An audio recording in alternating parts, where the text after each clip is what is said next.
hog my whole time. Smoking my whole life, my whole life. You'll never see another nigga like this. Used to have that white bitch popping on the night shift. Now I'm one westward sharper than an ice pick. On you rappers' necks and it's feeling like some vice grips. Yeah, that's light shit. Send my bro a kite quick. Taza, we ain't forget about you. Keep your light lit. Rappers can't see. Most of them scared to witness. Go and close your eyes. There's one right here for the trenches. Bad bitches, natural hair or extensions. Hood niggas that'll probably grip like some dentures. Runners on them fences. 23 and 1 out. Praying that that commissary hit before it run out. With riches on the gram, dog filter with their tongue out. Couldn't stay home because they found the dugout. Closed casket, burner in the low jacket. My co-captain, riding on this whole rappers. My hoes fabulous. Now I don't mean that derogatory, but I'm a player and there's no my women riding for me. I avoided Maury. I got 2 jets. If I can't make it through for them, then I'm useless. Sit down that roof, Chris, with a couple bosses. After the war, just to count our losses. It's not many. You see a smile on my face, but I'm not friendly. Gun on my waist, sipping white Henny. I just hope this shit go right. Living in the dark, you don't know light. Gotta got my heart grip my bow tie. Waiting on the storm in my whole life. I just hope this shit go right. Living in the dark, you don't know light. Gotta got my heart grip my bow tie. Living in the storm in my whole life. My whole life. It's so melodic. When I be dropping this ebonics, this ghetto phonics, it got me on the level supersonic. My bomb atomic, and you know where you can find me. Somewhere probably folding this paper origami. My name is pure as the Sani. My wave is like a tsunami. I went from 0 to 100, feeling like Ricky Bobby. I made a deal with the Reaper. Got a couple wives, they some keepers. Talk a lot of shit, but you can't walk a mile in my sneakers. Bitches go to Miami, come home with change features. Now she got a BBL, her ass fatter. Trying to show up all them niggas that laughed at her. Now when they see her, they only wanna fuck her. They just wanna touch her. They don't wanna cuff her. They just wanna come and kick it with her like a punter. Turned her to a runner, now it's all aboard the train. Fenty on her face, but it's not concealing the pain. It's a shame. That's why I'm in the hood like some rap snacks. I know niggas kill you and your mama for a scat pack. Dark tint, matte black, they do it for half that. Had you like 90s Missy in a fucking trash bag. I'm from Philly, we don't do bank accounts, just cash app. I spit a verse and I just watch the time slow. This that guy flow, this that shit that rappers die for. This that uncut Tahoe Wall straight from Pablo Escobar. I be at the bar like Moscato. They think it's effort, but no, this that black work. Make the countermeasures, take pleasures, making an op heard. Lighters in the sky, cause every verse is a concert. My mind work at speed y'all can't fathom. Listen to the words of a champion. And king, the streets need another anthem. I just hope this shit go right. Living in the dark, you don't know light. Gotta got my heart grip my bow tie. Waiting on the storm in my whole life. I just hope this shit go right. Living in the dark, you don't know light. Gotta got my heart grip my bow tie. Living in the storm in my whole life. My whole life.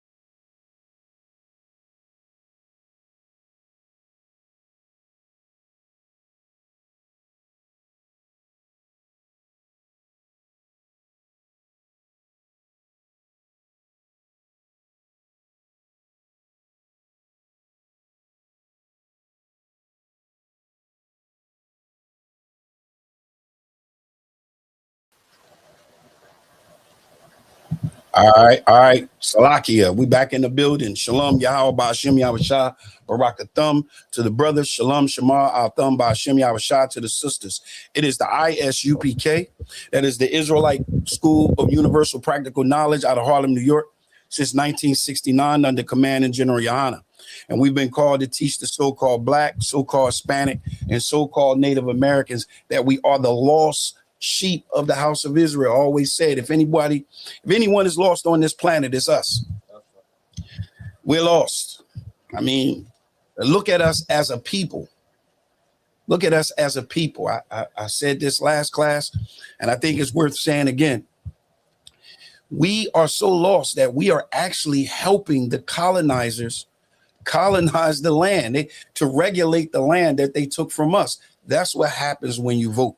When you're going out and you voting and you marching and you doing all these things to try to make America, make the American dream, that dream, which is a nightmare for Blacks, Hispanics, and Native Americans.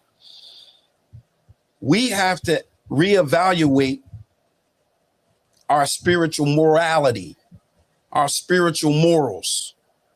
What's right? What's wrong? What's good? What's bad? What's righteous? What's evil? And unfortunately, the Christian church is the number one culprit for the destruction of Blacks, Hispanics, and Native Americans. So we're gonna go right to it. Is Christ the end of the law? Because this is the phrase. This is what Christians say. Y'all are under the law. It's what they always say. Oh, y'all under the law, because we follow God's commandments. I was just told this weekend that just passed that I'm evil because I follow God's commandments. Because I desire to follow the Most High's commandments. I desire not to eat crabs. I desire not to eat shrimp. I have made a moral conscious decision to follow the Most High's commandments. I was born again. These things is foreign to me now. Eating swine is foreign to me now. Eating crabs is foreign to me now. Like, really, you got people running around saying that Christ came and died so they can have crabs. I mean, just think about it. Yahushua, which is known to the world as Jesus Christ, he came and died so you can eat swine. So you can have a lobster dinner. That's what he did it for. He did it for you. That sounds crazy. That sounds delusional. Like, the Most High gave us all of these commandments. And now, when we get to the New Testament, you ain't got to keep none of them, because Christ fulfilled the law. And because Christ fulfilled the law, now that's all you got to do is have faith in Christ. And now all of a sudden, boom, you say, that's crazy. That's crazy. So look, we're going to go right to it. We're going to go right to it. We're not going to run from it. We're going to go right to the scriptures that they love to use. It's Romans chapter 10 and verse 4. You got it? This is the book of Romans chapter 10 verse 4. Mm-hmm. For Christ is the end of the law. He's what? Is the end of the law. Christ is the end of the law. What scripture that is? This is the book of Romans, chapter 10, verse 4. This is the scripture that they use. No mic? You got the mic? Where's the other mic at? So this is what they say. Christ is the end of the law. So now, what exactly is Paul talking about here? What is Paul talking about? Is Paul saying that Christ came and now he ended the law and now we don't have to follow the Most High's commandments? Is that what it is now? Is Paul in Romans chapter 10 and verse 4, is he saying that when Christ came, the law ended? Read that one more time. This is the book of Romans chapter 10, verse 4. Mm-hmm. For Christ is the end of the law, for righteousness to everyone that believes. Okay, so now we getting a little bit of we getting a little bit of grip on this thing. It says, read it one more time. Christ is the end of the law for what? For righteousness. For what? For righteousness. Christ is the end of the law for righteousness. In the chat, is it any? You can put it in the chat. What exactly does that mean? What exactly does that mean? Christ is the end of the law. What it says, Christ is the end of the law to what? For righteousness. For righteousness. To everyone that believes. So what does that mean? Did Christ come and do away with the law? You can put it in the chat. What you got on it, up? What's going on here? What is Paul talking about? Is Paul saying Christ ended the law? Well, what did Paul mean? Like really, the objective is, what did Paul mean when he says under the law, under grace? You got to be able to explain Romans 10:4 in proper context. So what we're going to do is we're going to go to proper context. Let's go to proper context. Now, in order to go to proper context on this, we're going to go to Romans 9. We're going to go to Romans 9 right before that, and we're going to start at verse. It's going to get heavy now.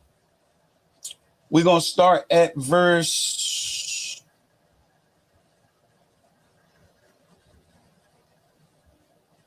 Start at verse 31.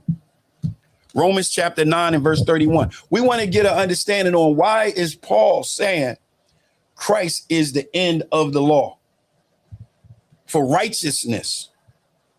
Listen what he said, for righteousness to everyone that would believe. Start at verse 30. No, you can start at verse 31. Count out on one time. This is the book of Romans, chapter 9, verse 31. Mm-hmm. But Israel. But who? But Israel. So we got to understand it on who we talking about. We got to do that with Christians. But Israel, go ahead. Which followed after the law of righteousness. Uh-huh. Have not attained to the law of righteousness. So it's saying that Israel, which followed after the law of righteousness, had not attained to the law of righteousness. All right, keep going. Mm-hmm. Verse 32. Wherefore, because they saw it not by faith. Now look, this is the problem. This is the problem with Israel right here. Say that again. Because they sought it not by faith. They sought it not by faith. This is talking about in the Old Testament. This is talking about under the Old Covenant. Read it again. Go up top. Matter of fact, Salakia, go to verse 30. Verse 30. What shall we say then? That the Gentiles, which followed not after righteousness, have attended to righteousness, even the righteousness which is of faith. So he's saying, what shall we say then? That the Gentiles, the nations, which followed not after righteousness. Well, what do we mean by did not follow after righteousness? Right? Had not obtained to righteousness, even the righteousness which is of faith. So the Gentiles. So let's get this out of the way from the rip.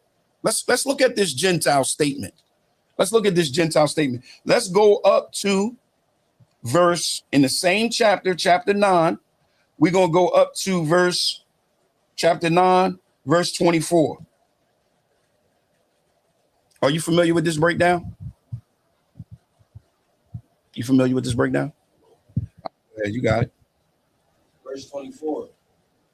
Even us. Even what? Even us. Now, when he says even us, who is he talking about?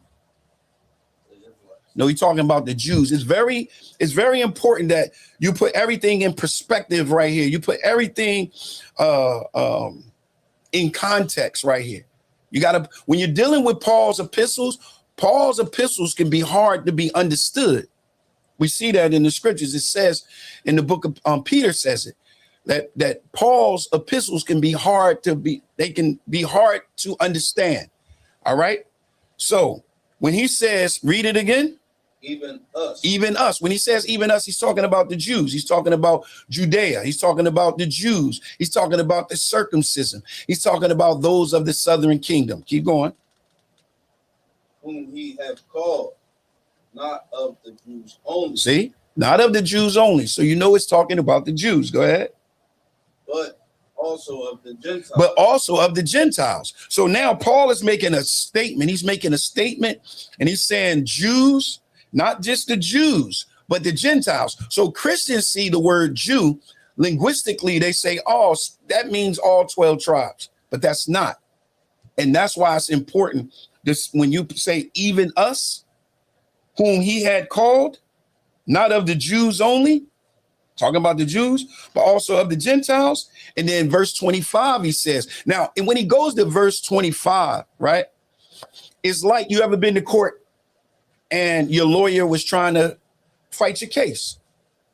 And in order to fight your case, he had to do what? He had to go and get a case from the law that's similar to your case. And he gets that law and applies it to your case. And now, guess what? You're set free. You're justified for whatever it is. Well, that's what Paul is doing. Right here, Paul is like an attorney. And Paul is doing just that. What is he doing? Paul is using the law. So he says in verse 25, read that one more time from verse 24 and verse 25. Remember, I'm about to give you understanding on the Gentiles. All right, go ahead. Sir. This is the book of Romans, chapter 9, verse 24.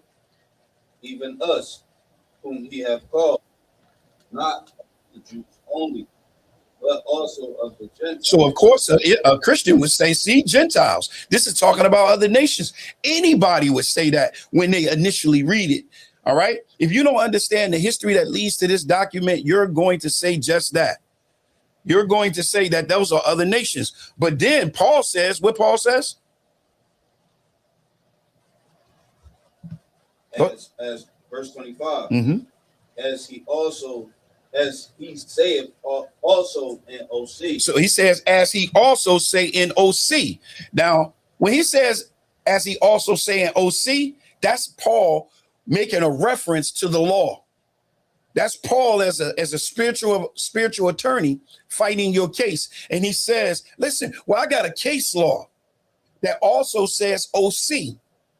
OC is Hosea. So when he says, as he also say in Hosea, keep reading. I will call them my people, which were not my people. Now, remember, he's talking about the Gentiles right here. Remember, at the end of verse 24, he says, but also of the Gentiles, as he say in Hosea, I will call them my people, which are not my people. And I will call them my people, which were not my people, and I will call them my beloved, which is not my beloved. Slakia, I need the charger for this. I need the adapter for this.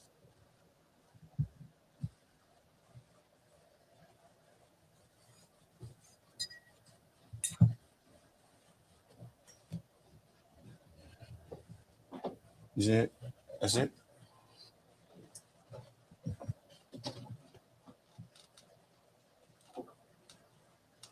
All right, got him. Bring him on around. Salakia, one sec.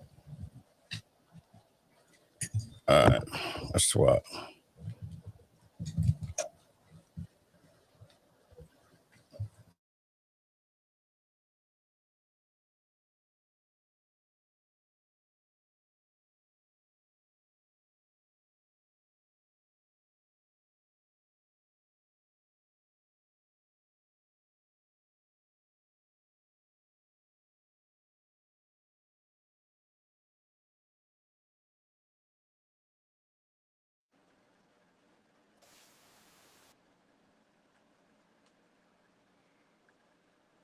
All right, we having some difficulties here.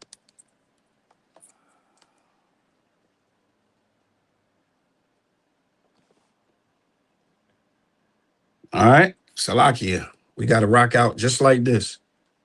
All right, wait a minute. All right, can everybody hear me? If you can hear me, can you put a 1 in the chat? Hey, you'll check the door.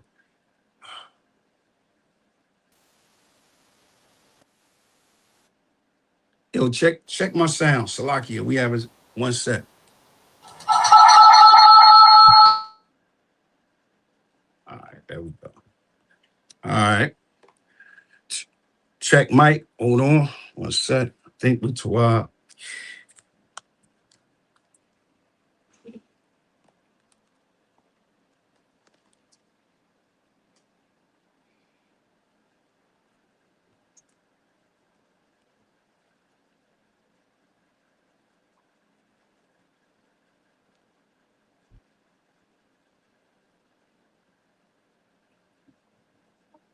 All right. Salakia. Y'all gotta forgive me. We moving and there's a lot going on. But y'all can hear me. That's Tawab. All right, the water. The water for that one. All right. So now, as I said in Romans chapter 9, verse 24, I'm going to read it from the top. I'm gonna do it. I'm gonna read 24 and 25. He says, even us, whom he had called, not of the Jews only, but also of the Gentiles. But then he says, as he say also in OC. OSEE is Hosea. I will call them my people, which are not my people, and her beloved, which were not my beloved. And it shall come to pass that that in the place where it was said unto them, ye are not my people, there shall they be called the children of the living God. Now, that's right there is a precept that's actually talking about Gentiles, right? Is actually talking about Gentiles. So now let's go and see what Hosea says. Because he says, remember in verse 25, he says, as he also say in OC. Now go to Hosea chapter 1 and verse 10.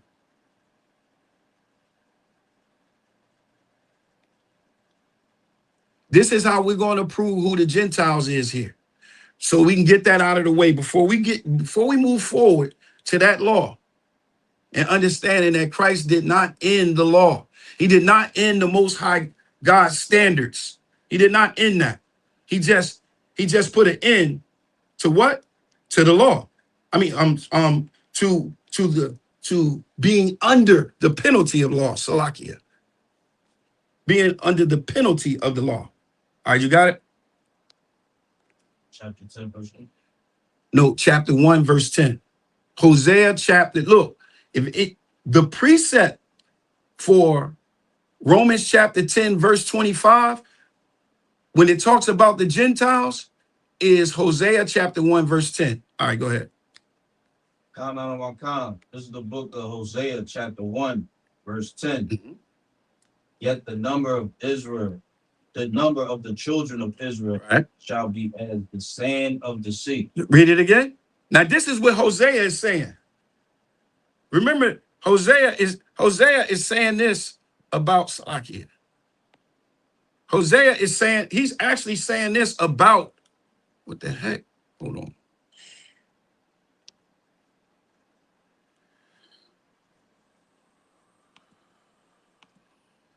One sec. Man, we having all kinds of problems with this joint. Hold on. Give me a 1 sec. Stand by. All right.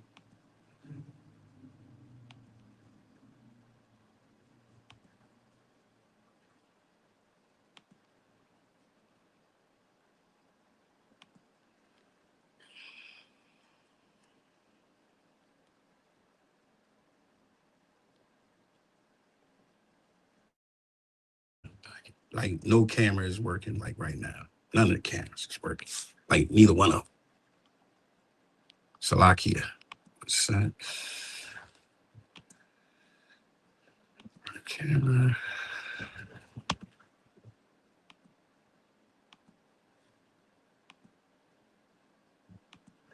We got to keep moving because I can't. Oh, wait. There she go. Hold on. I got it. Bang. Hold on. I think we might be good. All right. I think we might. All right. All right. I think we good. I don't think we are. All right. Salakia. Still not. 1, 2.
All right, check my.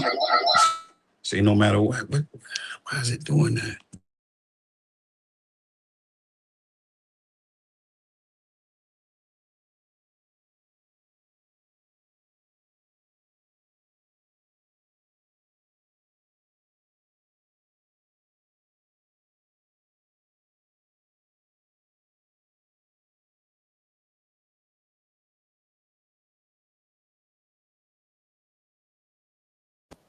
All right, check mic 1, 2.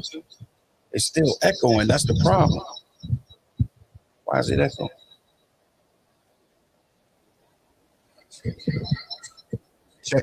Check mic 1, 2. Check mic 1, 2. Why am I echoing? Check mic 1, 2. What about now?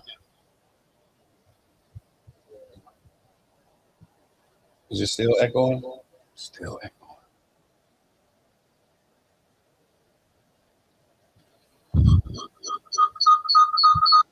This don't make sense. Let me put something.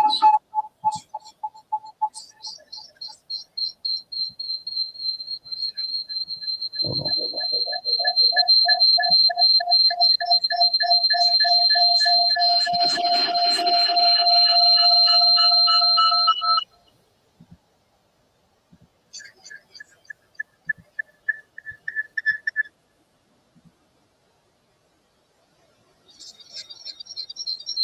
Yeah, still echoing. All right, dang.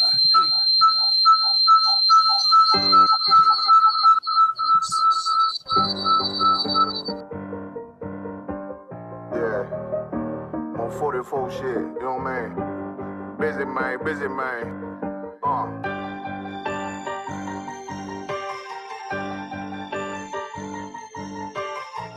Look, when that shit drop, you step all the way on their neck, step on their neck and they head with that shit. Friday, I ain't show no mercy. We gon' show them boy what time it is. I pop out like I'm Samuel. I got time to kill. Haters thought I died. I survived. They don't know how I did it. Got it out the mud. Straight to glory. They don't know how I feel. He nice, but he don't show them skills. How I show them skills. He ride, but he don't work the wheel. How I work the wheel. They mad. Up to solid. Circle tight. Yeah. Vacuum seal. No, they want my life. I ain't worried. I got rank for real. I got real soldiers. Kill for me, nigga. Watch yourself. They say you been in beast mode lately. You is not yourself. When you dropping that fire, precious marriage, they inquiring. They can't stop what's coming, but I see them conspiring. Cross the line, them firing. This is here. Finna break the spin on kindness. I don't trust you, so small. You can keep your features. Me and my niggas don't keep no secrets. In the feel like Jiggy Boy. Say they want some smoke, dog. So I brought this chimney sweet. Ain't coming like we coming. You can't even count. These niggas don't run it like we run it. Bitch, don't even start. Bitch, I'm with my niggas till the end, till them do us part. If you wanna leave, you can leave, bitch. Bless your heart. Fine then. I ain't show no mercy. All right. We're in the building. We're gonna try him one more time. Oh my God. This is not happening, man.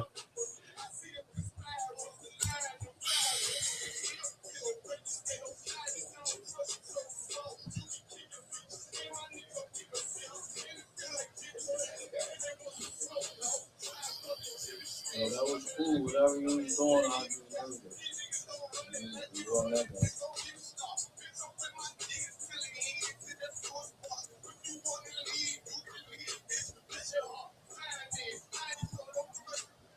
All right. We're in the building. All right. Hopefully we got him on the point. Is it echoing? Check mic 1, 2.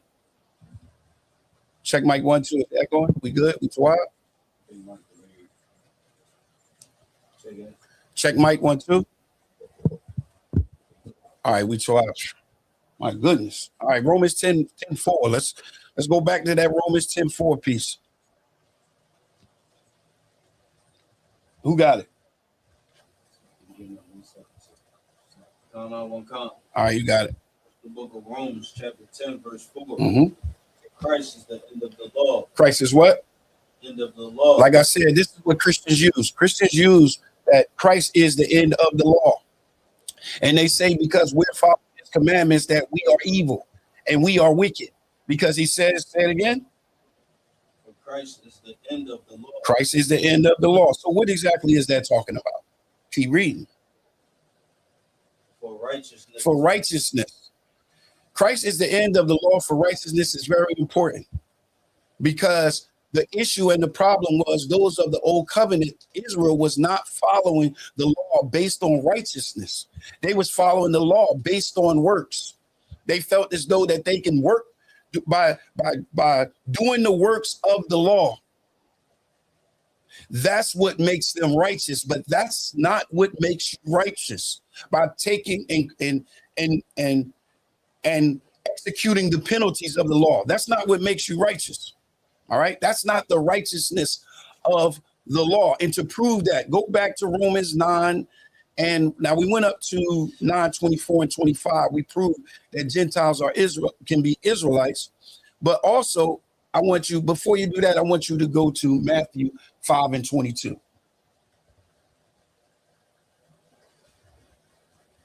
Sir, this is the book of Matthew, chapter 5, verse 22. Uh-huh. But I say unto you that whosoever is... Matter of fact, Salakia, go to Matthew 15 and 21. Matthew 15 and 21. We're going to show you that every time you see Gentile, it doesn't necessarily mean that it's a non-Israelite. All right? Everything is based on context. You got it. This is the book of Matthew, chapter 15, verse 21. Mm-hmm. Then Jesus went thence and departed unto the coasts of Tyre and Sidon. Mm-hmm. And behold, a woman of Canaan. A what? A woman of Canaan. A woman of who? Canaan. A woman of Canaan. Go ahead. Came out of the same coast and cried unto him. All right. So who is this? Who is this? This woman of where? Where's she from? Canaan. Canaan. Where's Canaan? What does that mean? It says a woman of Canaan, so that means what? What does that mean? Where's Canaan? What's Canaan? Canaan is an African country. So is this an African woman? What's the verbiage again? Read it again. Verse 22. Verse 22. And behold, a woman of Canaan came out of the same coast and cried out unto him, saying, have mercy on me, O Lord, the son of David. My daughter is grievously vexed with a devil. All right. So it says a woman of Canaan. It possibly can be from, she can possibly be from. Use the mic. With the mic. So it sounds like she can possibly be from Canaan, but when you say a woman of Canaan, that could be a like of the land. Right. All right. So now let's see who this woman is. Go to Matthew 15. Matthew 15. You're going to go to verse 24 and 25. Salaki. 25 and no, go to 24 through 26. This is the book of Matthew, chapter 15 and verse 24. Mm-hmm.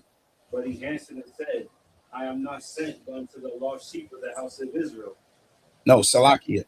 Verse 15, 21. Verse 21. Then Yahushua went thence and departed into the coast of Tyre and Sidon. And behold, a woman of Canaan came out the same coast and cried unto him, saying, have mercy on me, O Lord, thou son of David. My daughter is grievously vexed with the devil.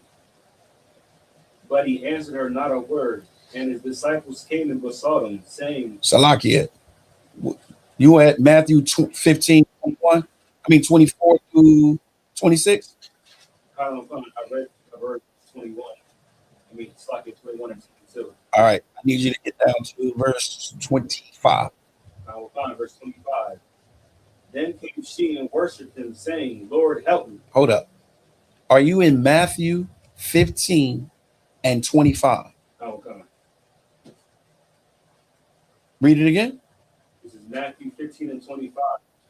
Then came she and worshipped him, saying, Lord, help me. Hold on. You Matthew chapter 15. Mm-hmm. Matthew 15 and 25. Answer. Oh, you know what? Salakia. I'm at Mark. Salakia. All right, go ahead. Read it again. Matthew 15 and 25. No. Salakia. Mark. Mark 15, sir. Yeah. Salakia. That thing that it kind of threw me off with the. This is the book of Matthew, chapter 15. Hold on.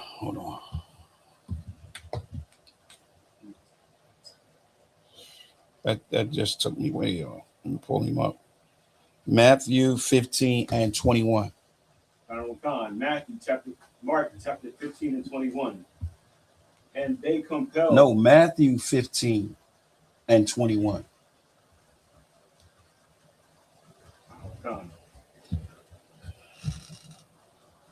This is the book of Matthew, chapter 15 and verse 21. Go ahead. Then Jesus went thence and departed into the coast of Tyre and Sidon. Mm-hmm. Verse 22.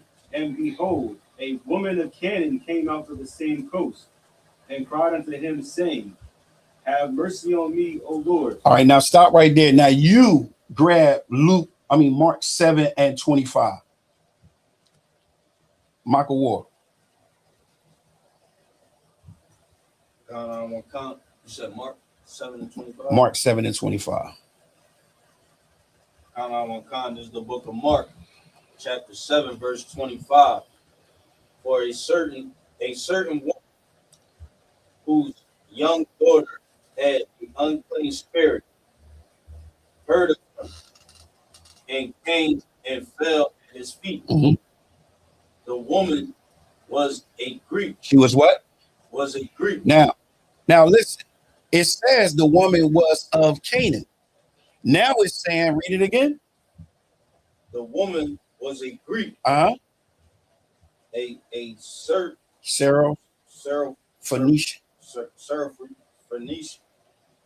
By nation. By nation. So now look, just because you see Gentile, just because it's a Gentile name, just because it's a Gentile from a certain land, it doesn't mean everything has to be put in context. Here we have a woman of Canaan, but guess what? She was a Greek. So when you see Gentile, it doesn't necessarily mean that it's a non-Israelite. It could be anybody. So this is an example of someone called a woman of the land of Canaan, but she was really a Greek. She was really a Greek woman. All right. Go back to Romans chapter 9. We're going to go Romans 9. Now we're going to go down to verse 31. This is the book of Romans, chapter 9, verse 31. Mm-hmm. But Israel. But who? But Israel. Go ahead. Which followed the law. But Israel, which followed after the law of righteousness, have not attained to the law of unrighteousness. Read that again. But Israel, which followed after the law of righteousness, Mm-hmm. have not obtained to the law of unrighteousness. The law of righteousness. Why you keep saying unrighteousness? Of righteousness. Right. So Israel did not obtain the law on righteousness. Go ahead, keep going. Wherefore, because they saw it not by faith. So faith is not something that's new in the New Testament. Faith was always faith. Paul says, because they saw it not by faith. They go ahead. But as it were by the works. By what? By the works of the law. Now, when it says by the works of the law, it's not talking about thou shalt not kill, thou shalt not steal, thou shalt honor the Sabbath. No, it's talking about the works of the law. So what would the works of the law look like? Anybody? Go ahead. Carrying out the punishments. It's carrying out the punishments. It's carrying out the penalties. Look, a law is dead if it's not being activated.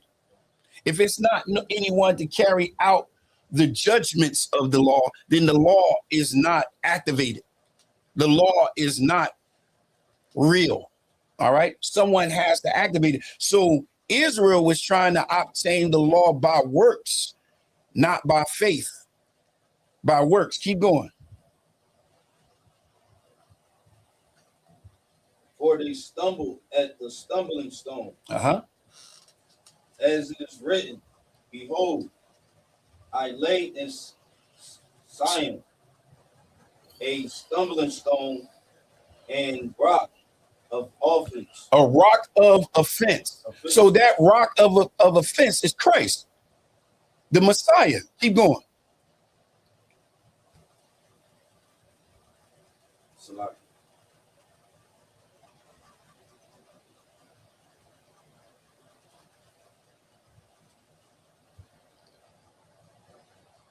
(33) As it is written, behold, I lie in Zion a stumbling block and rock of offense, and whosoever believe on him shall not perish. So he's saying that, listen, Israel sought the law not by faith, but by works.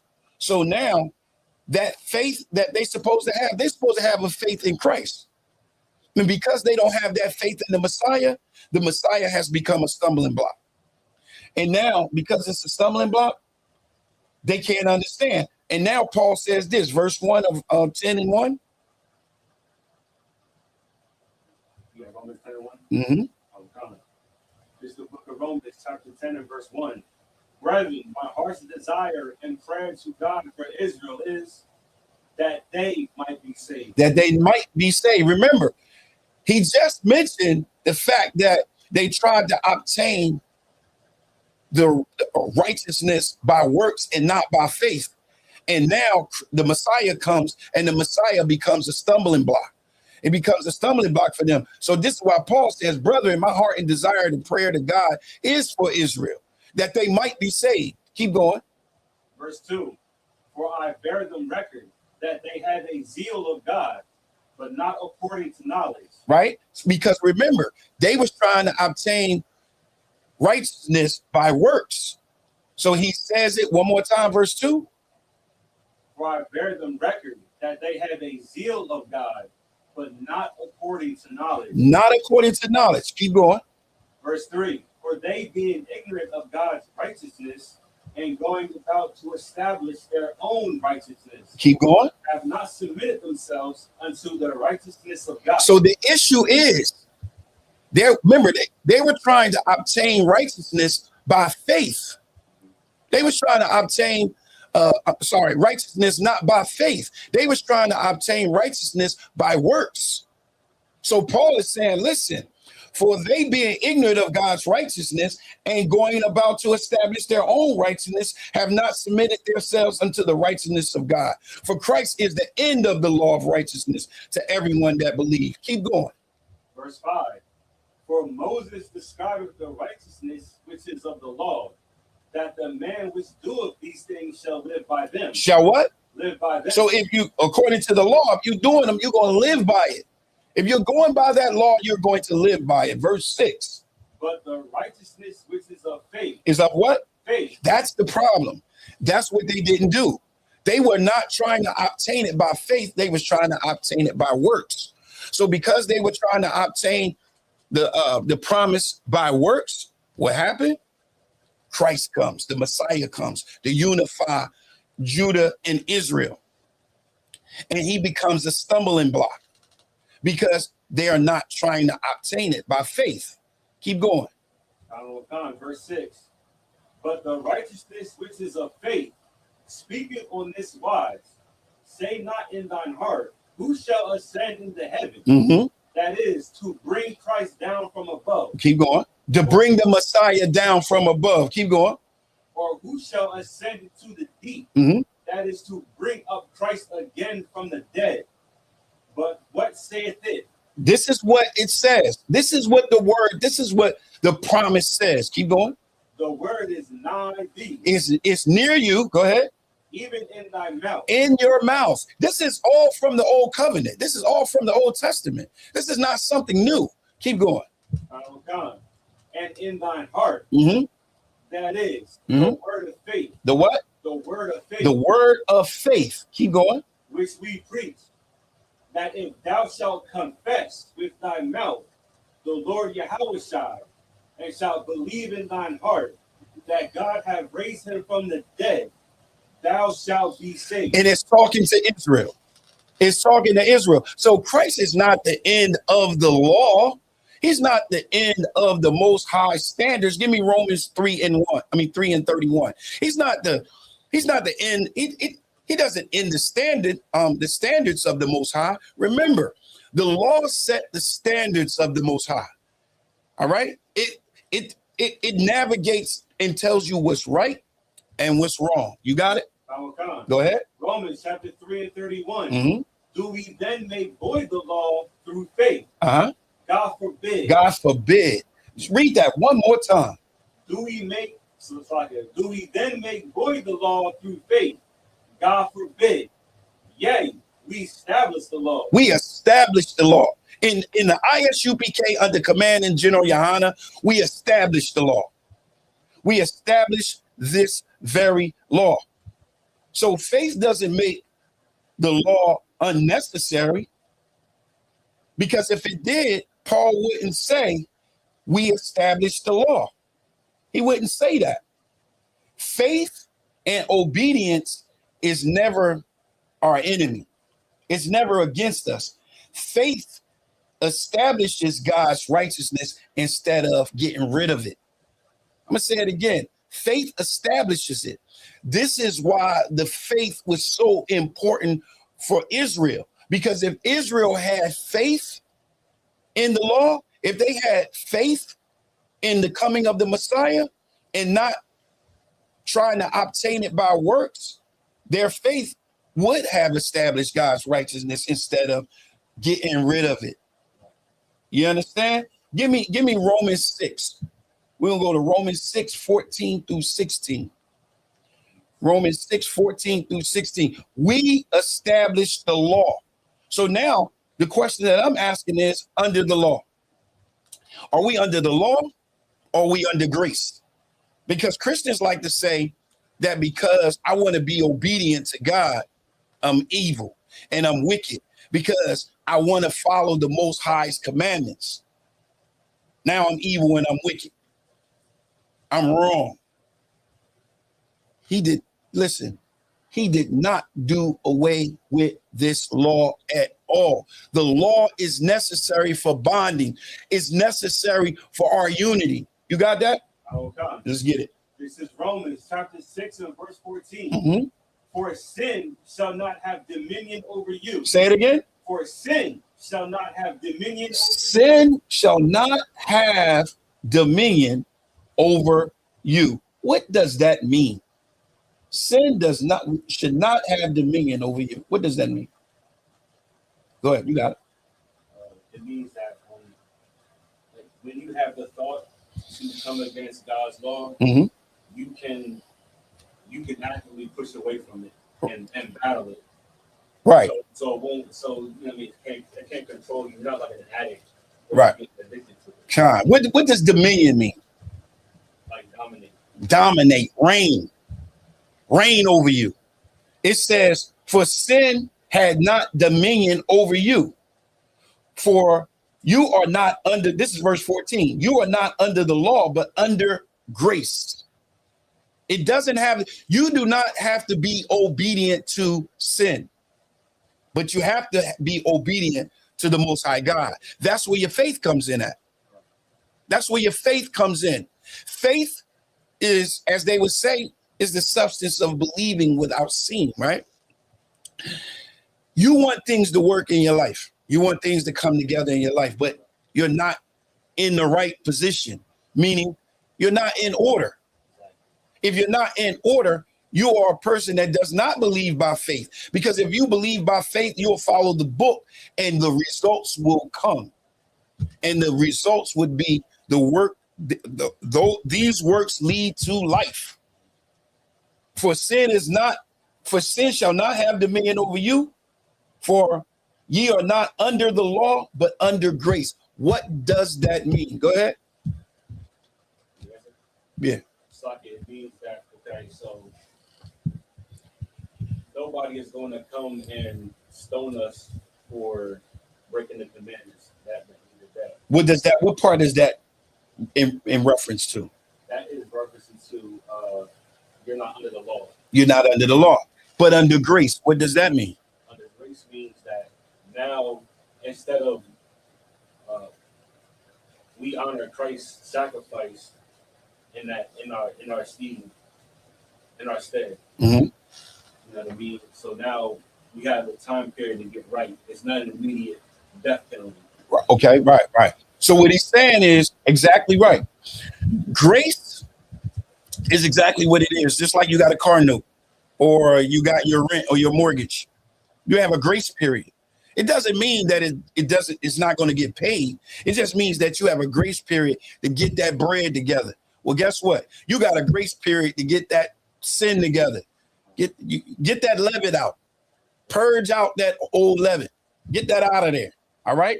So Paul is not saying that we should get rid of the law because we have grace. He's not saying that. Read that one more time. Verse 14. Mm-hmm. For sin shall not have dominion over you, Mm-hmm. for ye are not under the law, but under grace. Keep going. 15. What then shall we sin because we are not under the law, but under grace? This is how Christians think. They're not saying this. They're not saying, well, we under grace, so now we just sin. No, they're just doing it. They're just doing it. They're just sinning. That's all they're doing. Read that again. What then? Shall we sin because we are not under the law, but under grace? Shall we sin? Shall you eat crabs, lobster, shrimp because we're under grace? Should I get some swan, get some I can't, it's hard for me to say it, a pork sandwich in the morning? Because guess what? I'm cool because I'm under grace. He says what? God forbid. Do what? God forbid. So should I sin because I'm under grace? He says, no. No, it's clear. What the hell do you need? Oh, I forgot. Christians like to say that Jesus came with a new law. He flipped it up on us. He don't even follow God no more. That's crazy. If he's saying he only says what his father tells him, that's crazy. What else you got, Up? I will count verse 16. Know ye not that to whom ye yield yourselves servants to obey, his servants ye are to whom ye obey, whether of sin unto death or of obedience unto righteousness. One of the two. Pick the one. Pick what you choose this day. Pick what you choose this day. He says, shall we sin because we are under the law, but under grace? God forbid. If grace meant that God's law is that it no longer matter, Paul would not say that. He would not say, God forbid. That terminology would not exist. All right. It would not exist. So in order for you not to allow that sin to not have dominion over you, brotherhood is vital for us. Brotherhood is necessary for us because brotherhood is me getting up here telling you this, telling you the very thing that you don't want to hear, that you a transgressor of the law. You a sinner. Let me ask you a question. Matter of fact, first, before we do that, go to 1 John 3 and 4. You got something you want to add?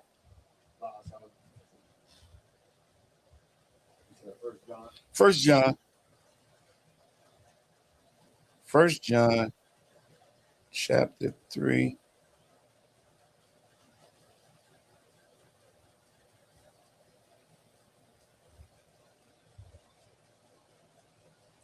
First John chapter 3 and verse 4.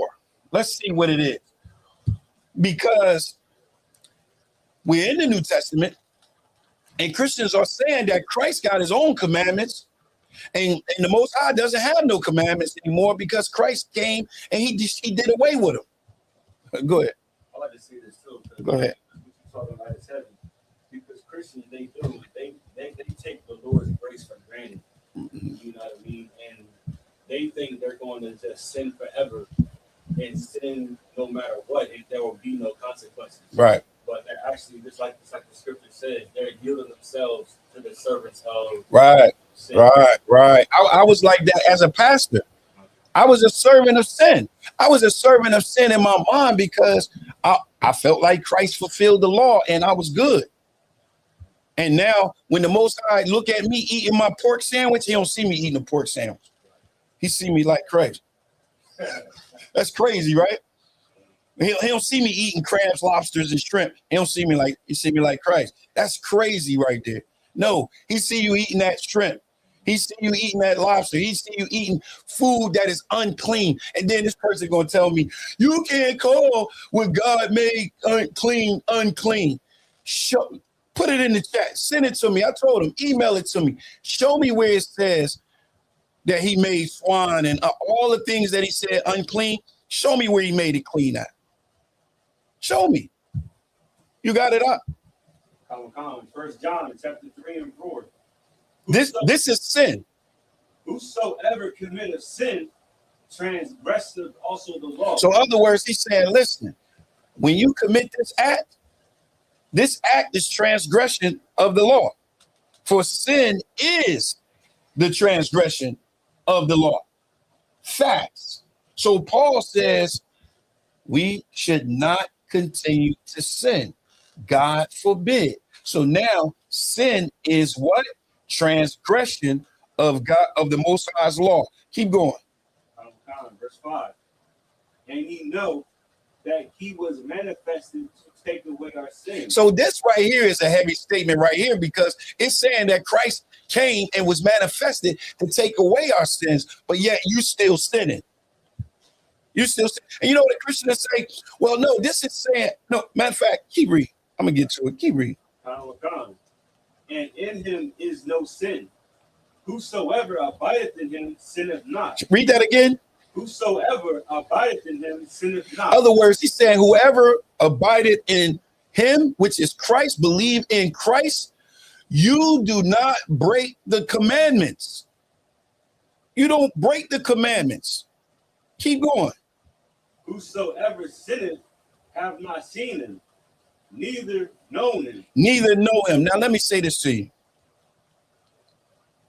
If a person was to say, and I said this before, but I think it's worth saying again, because Christians don't believe that they are sinners. They say, well, I'm not a sinner. This is saying you got to be a sinner. This is what this is talking about. So if you eat crabs on Tuesday, and then have some shrimp, you don't Wednesday, Thursday, Friday, you don't do nothing. You don't even break the commandments. But on Saturday, you eat some lobster, right? And then you go a whole month and you don't break the commandments, but you sneak in and you smoke a cigarette or two, right? And then you leave, and then 3 weeks later, you break a commandment again. Let me ask you a question. Is that a sinner? That's a damn sinner. Christians believe a sinner is somebody that's doing the same thing over and over again. Like you always stealing. Nah, transgress the law. We have many laws that we have. If you break one this week, break one next week, break another one next month, break another one in 3 months, you are a sinner. You can't get around that. Go ahead. Say a precept. Go ahead. This is Hebrews chapter 10 and verse 26. For if we sin willfully, after that we have received the knowledge of the truth, therefore remaineth no more sacrifice for sin, but a certain fearful looking for of judgment and fiery indignation, which shall devour the adversary. So it's worse now. Like if you ignore that grace and you sin willfully, I just had a conversation with a sister yesterday about this. She might be watching. Sin willfully. Read that again. Verse Hebrews 10. Like you know you aren't supposed to do this, but you do it anyway. Go ahead. If we sin willfully, after that we have received the knowledge of the truth. After you receive that, the knowledge of the truth, meaning the scriptures, we laid it out for you. You see it, you understand it, and go ahead. There remaineth no more sacrifice for sin. So if you sin willfully, there is no sacrifice for you. That means Christ you can't lean on Christ again. You can't lean on him again. You can't get out of jail free card. You can't do that. Go ahead. I was going to add, that goes especially for of us that are in the ISUPK. Right. And you got right. Right. You took that oath. Damn right. And like, there's no room for mistakes anymore. None. Because if you habitually sin, knowing that you have your name and you're in the ISUPK, that fire indignation is coming. I want to read that. I want you to read the rest of that. So they need to understand. Just because we don't have the Levites to come out and do the work of the judgment, it's worse now because it's Christ that does the judgment. It's the Most High that brings that penalty. Read it again. Hebrews 10:26. For if we sin willfully, after that we have received the knowledge of the truth, there remaineth no more sacrifice for sin, right? But a certain fearful looking. But a what? Fearful looking. Go ahead. For a judgment. That's that judgment that you're gonna get for sinning willfully. Go ahead. That's exactly what you're gonna get. You're gonna get exactly what I told you you're gonna get if you sin willfully. Keep going. And fiery indignation. Fiery indignation. Go ahead. Which shall devour the adversary. Shall what? Devour the adversary. Shall devour. That's that judgment. That's that heat. That's that heat. So now we got you. Go ahead. I just want to add, like, this goes back to where the parable where Christ was like, bring them before me and slay them. Those that wish not to follow me. Right. What's that? Luke, get that. Luke 19:26, I think it is. I think it's Luke. That's a heavy precept right there. Luke 19, and I think it's 26. No, it ain't it. But those who are my enemy would not. There it is, verse 27. Verse 27. This is a heavy precept right here. This is Luke 19:27. But those my enemies. Those are my enemies. You know who those enemies are? He's gonna tell you how you become his enemy. Go ahead. Which would not that I should reign over them. Bring hither. Bring what? Bring hither. And slay them before me. Slay them before me. That's what Christ's gonna say when you don't want to go into his reign. You don't want to go into his reign. Bring them before me and let me slay them. All right. That's what's gonna happen. So now I'm gonna give you an example of someone being under the law, because Christians like to say, "Oh, you under the law," because you follow God's commandments. That's crazy. Because you follow God's commandments. You love God. In 1 John 5:3, it says, this is the love of God. It's those who follow his commandments, and his commandments are not grievous. Right? So now, give me Numbers 15 and 32. Numbers 15 and 32. This is an example of being under the law. This is an example of being under the law. Being under the law. You got it. Numbers 15 and 32. And while the children of Israel were in the wilderness, they found a man that gathered sticks upon the Sabbath day. And they that found him gathered sticks, brought them unto Moses and Aaron, and unto all the congregation. And they put him inward, because it was not declared what to be done to him. And the Lord said unto Moses, the man shall surely be put to death. All the congregation shall stone him with stones without the camp. Now, that's wild. But that's judgment. That's the judgment. That's being under the law. They were clearly told, you gather those sticks for 6 days. For 6 days. But he did not want to follow the law. He wanted to just do the work. And guess what that work got him? Stoned. You got something you want on that? No, Slocky, I was going to say that also a reference to Luke, because he brought him before the priests and prophets, the Lord could see it. Right. And that all of that is the judgment. Those are the works of the law. The works of the law. So the works of the law, the judgment happens immediately. That's the work. You break the law, it comes the judgment. But guess what? If it's grace involved, mercy, grace has always been around. Grace is not something new. Grace and mercy, you can use it interchangeably. Must I say that right? So go to 2 Samuel 12 and 13. Let's see some mercy. Because you can have mercy under the old covenant. It's grace under the old covenant. Remember, Noah found grace in the Most High's eyes. You got that 2 Samuel 12 and 13? This is 2 Samuel 12 and 13. This is about David when David committed adultery. What should have happened to David? He should have been stoned. But read. And David said unto Nathan, I have sinned against the Lord. I have what? Sinned against the Lord. See, David had that type of heart. He had that type of mind to recognize what he did, repent for what he did wrong. That's what David did. Read it again. And David said unto Nathan, I have sinned against the Lord. David said, I've sinned against the Lord. David didn't say I didn't because the Christ came and or I gotta just have faith and I'm good. David said, I sinned. Keep going. And Nathan said unto David, the Lord also hath put away thy sin. He have done what? Put away thy sin. That's the Lord having mercy on David. Go ahead. Thou shalt not die. Thou shalt not die. That's the grace. That's grace under the old covenant. Grace is and always was still here.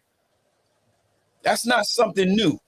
Having mercy is not something new. This is something that a new doctrine. This is a new doctrine that Christians do. Christians come and they say, well, you know, we under the New Testament, so we're no longer under the law. Now, that statement alone, it has some weight to it, but it'll only have the weight to it if you put it in the proper context. All right? In the proper context is vital. Give me Galatians chapter 3 and 24 and 25.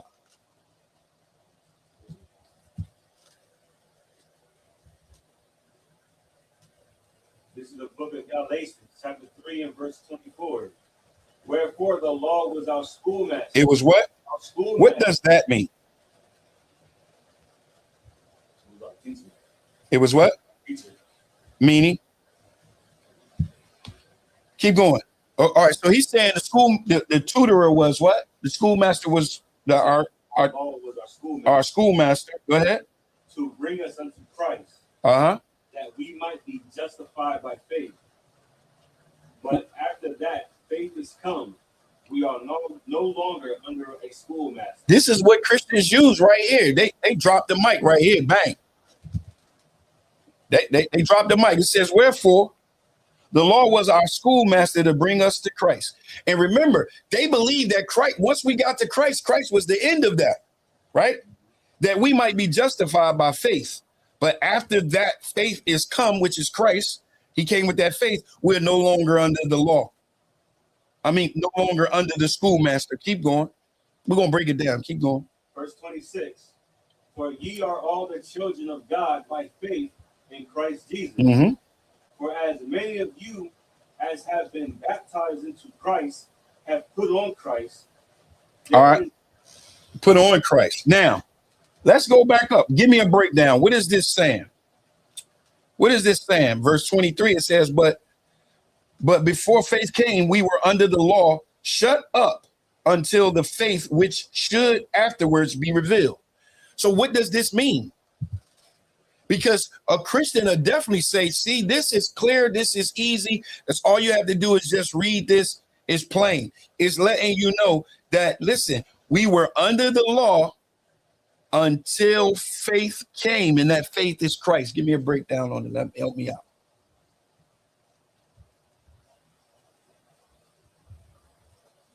Because Christ became our sacrifice.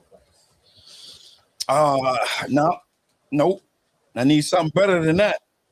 How is Christ becoming our sacrifice helping me better understand where it says, but before faith came, we were kept under the law?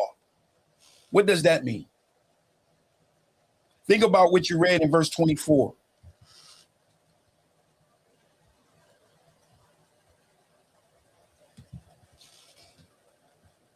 Anybody in the chat? It says, but this is Galatians chapter 3 and verse 23. It says, but before faith came, we were kept under the law, shut up until the faith which should come, that should afterwards be revealed. Wherefore the law was our schoolmaster to bring us to Christ.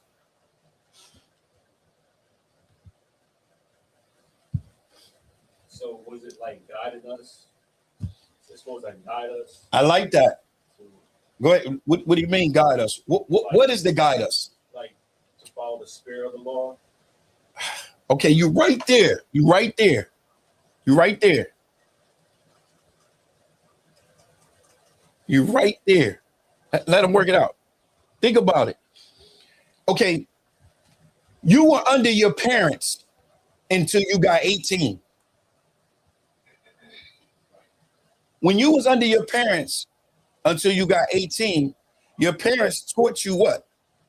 Rules or Right. Taught you rules. Taught you right and wrong, morals, values, principles. That's the tutorer. It right here. The schoolmaster to bring you to Christ. That's the law raising you. You know, when he says, when I was a child, I spoke as a child, understood as a child. And when I became a man, I put away childish things. See, we were in a childish state, a baby state at that point of the old covenant. So we were being taught by the schoolmaster. We were being taught by the tutorer, and that tutorer raised us until we got 18. And when the tutorer, the schoolmaster raised us until we 18, boom, they let us go. They let us go. We no longer under mom's house. We're no longer under mom's rules. We no longer under the tutorer. We no longer under the teacher. You know why? We graduated. We have graduated now. So now that you graduated, all the things that the tutorer taught you, do you still do? Of course you do. Do you still follow those laws? Of course you do. Do you still follow what your parents taught you when you was a child and spoke as a child and understood as a child, and now you became a man, and now you have been led to adolescent? Now you're an adult. Now you're no longer under that, but you still follow those principles. You still follow the things that the teacher, the schoolmaster taught you. You still follow the thing. If the tutorer taught you to get up and brush your teeth and wash your face and make up your bed and do your room, what are you telling me now that you're no longer under the tutorer? Now you don't get up and brush your teeth and wash your face and clean your clothes and eat. You don't do none of that now. Now you just get up and go. You don't wash your face. You don't brush your teeth. Now you just got totally nasty. No, that's not how it works. So when he says, wherefore the law was our schoolmaster to bring us to Christ, right? That we might be justified by faith. Remember, it was always about what? What was it always about? Faith. It was not about the works of the law. That's how we started this. It was always about the faith, right? And then it says, verse 25, but after the faith is come, we are no longer under the schoolmaster. It doesn't mean that you don't follow those standards that the schoolmaster taught you. It don't mean that. It doesn't mean that now the things that they taught you in the law, now you don't follow it no more. No. Now you have that faith. You believe, right? That's what it is. Now let's one more time. Let's go back to 1 John. Hold on. 1 John 2. I think it's 1 John 2. We're going to 1 John. Hold on. 1 John 2.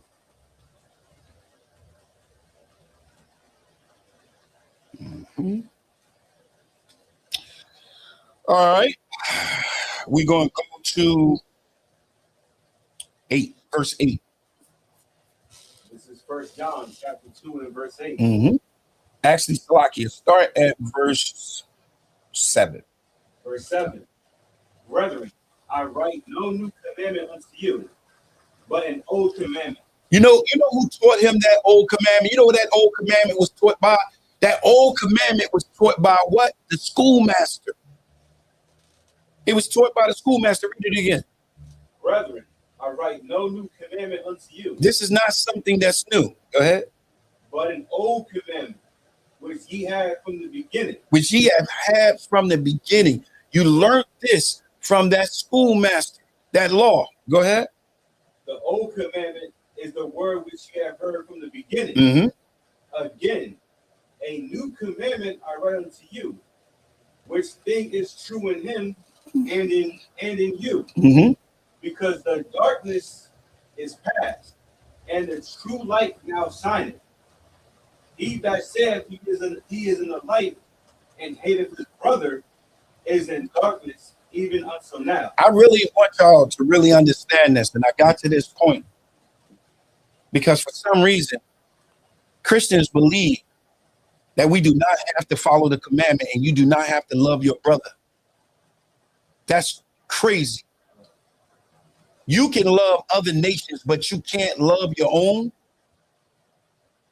You can go out and march and fight for other nations, but you can't fight for your own.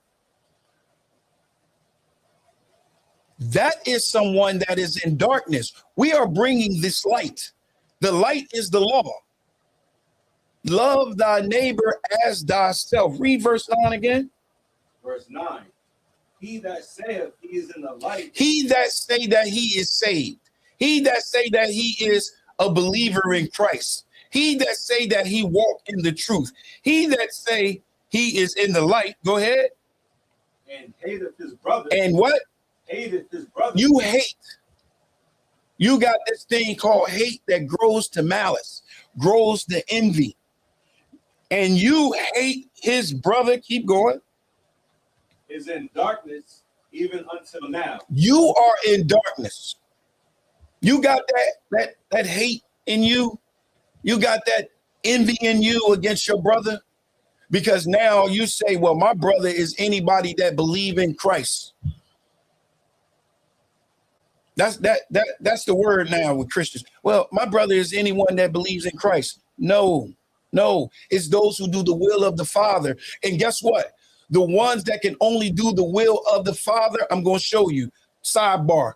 Psalms chapter 9. Well, Psalms, what's that? 119 or 149? 147, 20 and 21. Get that for me and hold that 1 John. We coming back to it. It's only those who do the will of the Father. So the question is, can everybody in the world do the will of the Father at this point? I don't think so. Go ahead. It's the book of Psalms, chapter 147 and 19. Mm-hmm. He showed his word unto Jacob. So he showed his word unto Jacob. Go ahead. His statutes and his judgments unto Israel. He showed his statutes and his judgments to everybody. Unto Israel. No, to the world. Unto Israel. To all nations. Unto Israel. Read it again. He showed his word unto Jacob. Mm-hmm. His statutes and his judgments unto Israel. Keep going. He have not dealt so. He have what? Not dealt. He have not dealt so with any nation. With any nation. Go ahead. And as for his judgments, They have not known. They have not known him. Go back there. That means Cornelius couldn't have been in Israel. I mean, Cornelius could not have been of another nation. Based on that right there, that precept, couldn't have been from another nation. There's no way, because the Most High clearly just said he showed his word to Jacob, his statutes and judgments unto Israel. He had not dealt so with anybody else. He ain't dealt so with any other nation. So this brother that he's speaking about in 1 John 2, this is talking about an Israelite. This is talking about a so-called black, so-called Hispanic, and so-called Native American person. Read it again, verse 9, 1 John 2 and 9. I will come. 1 John chapter 2 and verse 9. Mm-hmm. He that saith he's in the light and hateth his brother is in darkness, even until now. It's a lot of hating going around. It's a lot of hating going around. Politics play a role in hate. Religion play a role in hate. You know the most segregated day of the week? What's the most segregated day of the week? Sunday. Sunday is the most segregated day of the week. Blacks go to black church, whites go to white church, Chinese go to Chinese church, Asians go to Asian church, Africans go to African church, Spanish go to Spanish church. Everybody is divided. It's the most segregated day of the week because it's Sunday. Go ahead. It's like what you're saying is heavy because, you know what I mean? You can't properly serve the Lord if you hate the Mexicans, if you hate the Hispanics. Right. You can't, because those are your brothers. So you out talking about you're a Republican and you talking about get the Mexicans out of here. Get the Haitians out of here. Get the immigrants out of here. But you say you love Christ and you walk in the light. But you just full of nothing but hate. That's it. You're the biggest hater. You're the biggest hater around, and you supposed to be the biggest Christian around. But the hate is real. Go ahead, read it again. 1 John chapter 2 and 9. He that saith he's in the light and hateth his brother is in darkness even until now. Keep going. He that loveth his brother abideth in the light. He that loveth his brother, he is the one that abideth in the light. That's the one that's in the truth. That's the one that's walking in the spirit of the Most High, because he does not hate his brother. He has a love for his brother. He has a brotherhood. And when I say brother, I'm talking about sisters too. All right, read it again. He that loveth his brother abideth in the light. Keep going. And there is none occasion of stumbling in him. It's no stumbling. Listen, walk game is sharp.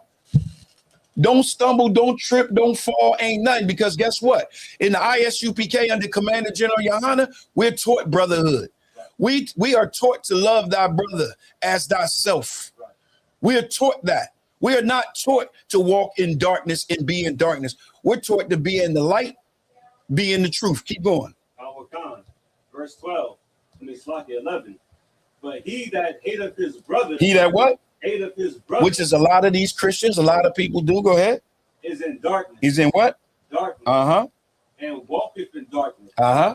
And knoweth not whither he goeth, because that darkness hath blinded his eyes. He has no idea where he's going. Because when you hate your brother, there is no future.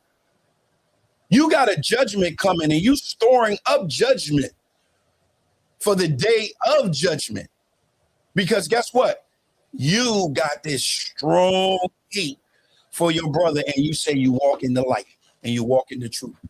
Listen, in order to be in the light, in order to be in the truth, brotherhood is vital. Christ said, in closing, Christ said, there's 2 commandments that he hang all the commandments on. And one of those commandments is brotherhood. And when you look at all of the rules that deal with those commandments, it's all about brotherhood. And it's all about loving the Lord thy God with all thy heart and with all thy soul. That's where we need to get to. That's where we need to be. Brotherhood. All right. Any questions? You got any questions in the chat? You got go ahead. Yeah, I got an off-topic question. Go ahead. What you I got? was reading the book of Malachi, right? Mm-hmm. And it was just to sum it up. It said that Elijah, the Lord is going to send Elijah on that dreadful day of the Lord. Now, I was wondering if he was speaking about for the prophecy in 70 AD with John the Baptist, or is that also concerning All right, pull it. in America? Which one you talking about? Malachi. What's that? Malachi 3? Or it's four in like the last verse. All right. If you go to Malachi 3 and 1.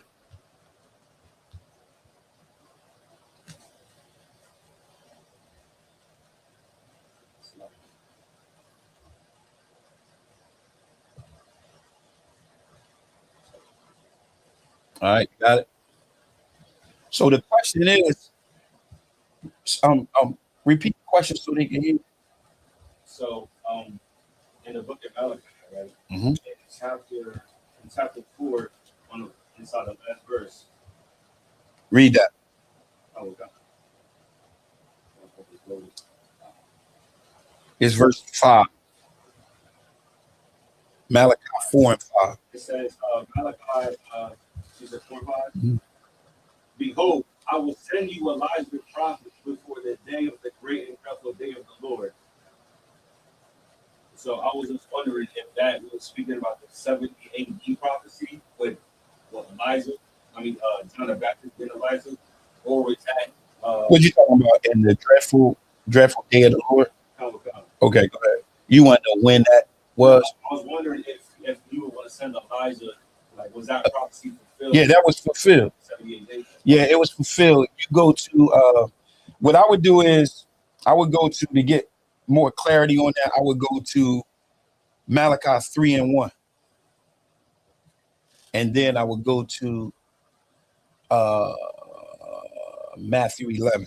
So we're gonna go to Malachi 3 and 1. You can start.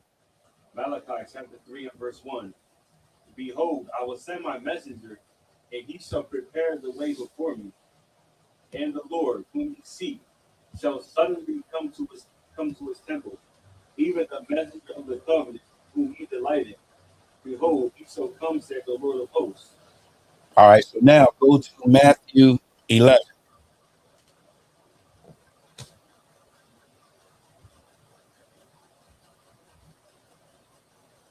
Verse 1. No, you start at verse 10. This is Matthew 11 and 10.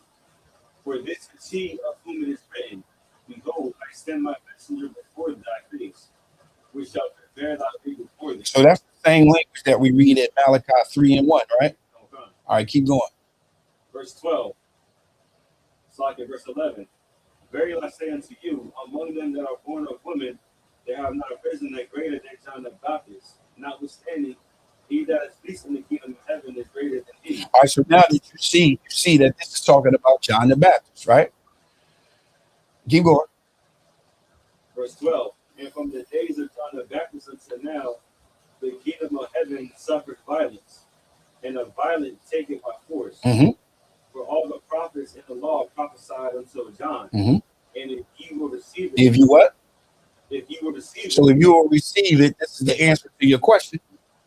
this is Elias, which was for to come. Uh-huh. So that's what it's talking about. Okay, so there's no he's not going to come Again, nah.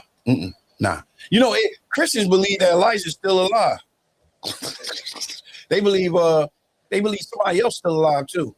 They one of the prophets is still alive and walking around.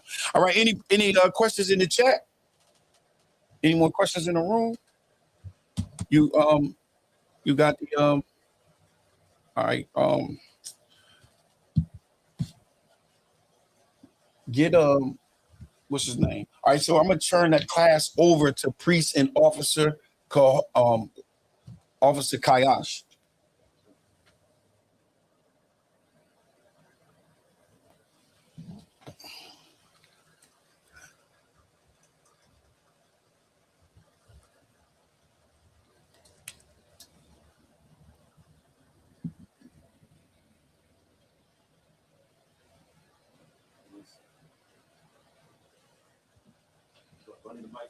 Yeah, come right here. Stand right there. I'm gonna get you. Come on.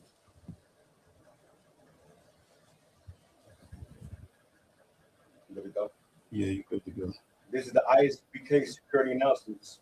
Rules for new brother and sister. When a new brother and sister comes into the school, they are off limits for 6 months. They are to be saluted only. They are here to learn and tell themselves of the world. If they need transportation, the teacher will arrange it.